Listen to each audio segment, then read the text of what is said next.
भैया sir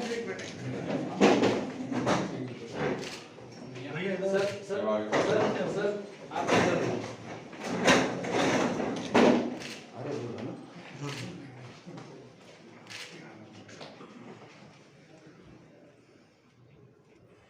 thank you.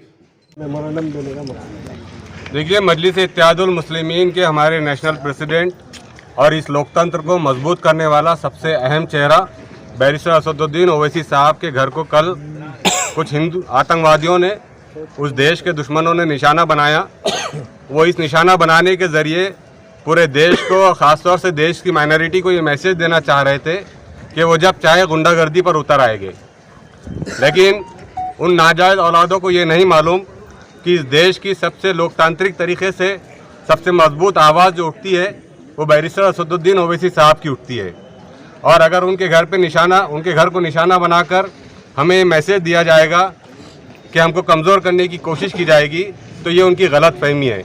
बल्कि मजलिस इत्तेहादुल मुस्लिमीन उतनी ही तेज़ी से और उतनी ही ताकत से इस देश को बचाने के लिए अपनी आवाज़ को मजबूत करेगी। आज हमारे महाराष्ट्र के सदर जनाब MP इम्तियाज़ जलील साहब के आदेश पर औरंगाबाद की ये शहर और ज़िला यूनिट यहाँ पर ये मेमोरेंडम देने आई हैं और हमने डिविज़नल कमिश्नर साहब से ये रिक्वेस्ट की है कि जिन आतंकवादियों ने, जी हाँ मैं इनको आतंकवादी इसलिए कहूँगा कि इन्होंने आतंक बर्पा कर रखा है इस देश में। ये राइट विंग के लोग जो है, ये कट्टरपंथी जो लोग हैं, ये इस देश में आतंक फैलाकर इस देश को तोड़ने की कोशिश करते हैं। जबकि एक आवाज़ जिसे बैरिस्टर असदुद्दीन ओवैसी साहब के नाम से जाना जाता है, वो इस देश को जोड़ने की बात करता है। इस देश को जोड़ने के लिए गली गली फिरता है।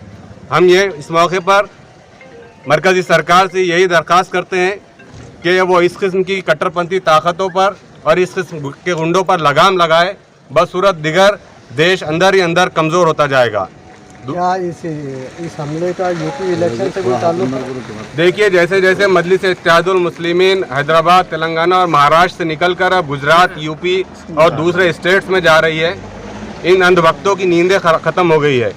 ये परेशान है इसलिए कि इस देश से अब हिंदू मुस्लिम की राजनीति ख़त्म करके इंसानियत की राजनीति और विकास की राजनीति का काम करने का बेड़ा बैरिस्टर असदुद्दीन ओवैसी साहब ने उठाया है। गुजरात में इनको हार का सामना करना पड़ा। उसके बाद अब यूपी इलेक्शन नज़दीक आ रहे हैं।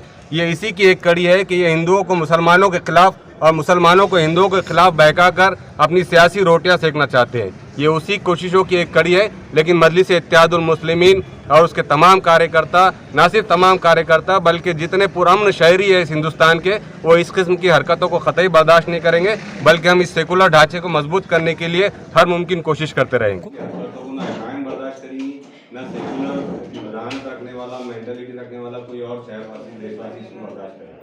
असदुद्दीन ओवैसी साहब हमारे लिए एक बहुत बड़ा नाम है, एक हमारे नेता है जो हमेशा देश के लोकतांत्रिक ढांचे को मजबूत करने के लिए गली गली घूमते रहते हैं। इतना ही नहीं, अगर वो कहीं कोई इशू उठा रहे हैं तो वो आपकी जात से मुतालिक भी होता है, एक अधिकारी की जात से मुतालिक होता है, एक आम नागरिक से मुतालिक भी होता है। और लेकिन अंधभक्तों का जो सिलसिला चल रहा है कि वो हमको ये मैसेज देना चाह रहे हैं कि असद साहब के घर को निशाना बनाकर वो इस देश के माइनॉरिटी तबके को प्रेशराइज करेंगे, तो ये कतई नहीं होने वाला। इसका उल्टा असर ये होगा कि हम और ज़्यादा ताकत के साथ उठेंगे, हम और ज़्यादा ताकत के साथ इस देश में लोकतंत्र को जिंदा रखने के लिए ताकत के साथ एक साथ जमा होंगे। तो हम इस हरकत की निंदा करते हैं। आप ये मैसेज हमारा पहुँचाइए। हमारे जिला अध्यक्ष साहब हैं, हमारे नासिर साहब हैं, हमारे यूथ के दोनों भी अध्यक्ष यहाँ पर है। ये तमाम लोगों की आपसे ये रिक्वेस्ट है कि आप स्ट्रिक्टली जो है तो उनके खिलाफ एक्शन, प्लस जैसे लोकतंत्र ढांचे को मजबूत करने के लिए दूसरे नेता बहुत कोशिशें करते हैं, Z+ सिक्योरिटी लेके फिरते हैं। आज तक के असदुद्दीन ओवैसी साहब को किसी किस्म की कोई सिक्योरिटी नहीं है, वो खुद कहते हैं। लेकिन इस किस्म के लोगों की जहानत को कोई पढ़ नहीं सकता, ना हम पढ़ सकते ना आप पढ़ सकते। इसीलिए हमारी एक रिक्वेस्ट ये भी है कि उनको Z+ सिक्योरिटी फराहम की जाए। Z+ सिक्योरिटी फराहम की जाएंगी तो उनका कहीं ना कहीं एक सुरक्षा कवच रहेगा और इस किस्म के लोगों को कहीं ना कहीं डर रहेगा कि भाई इस बंदे के साथ Z+ सिक्योरिटी है। उन लोगों के ऊपर मतलब UAPA के कानून के तहत कार्रवाई होना चाहिए, क्योंकि उन्होंने जिस घर पे हमला करे वो असदुद्दीन ओवैसी साहब का खुद का घर नहीं है, वो एक सरकारी आवास है। और लोकसभा के एक मेंबर जो देश की सबसे बड़ी संसद के अंदर बैठते हैं, वहाँ के वो मेंबर है। अब तुम ऐसा गुंडागर्दी के जरिए अगर ये पैगाम देना चाहेंगे तो यहाँ के लोग बर्दाश्त नहीं करेंगे। आपको आपकी तरफ से मैसेज देना पड़ेगा कि सामने जिन लोगों ने ये ऐसी घिनौनी हरकत करे उसकी कड़ी निंदा भी करना पड़ेगी और उनको UAPA के कानून के तहत उनको सजा मिलनी चाहिए।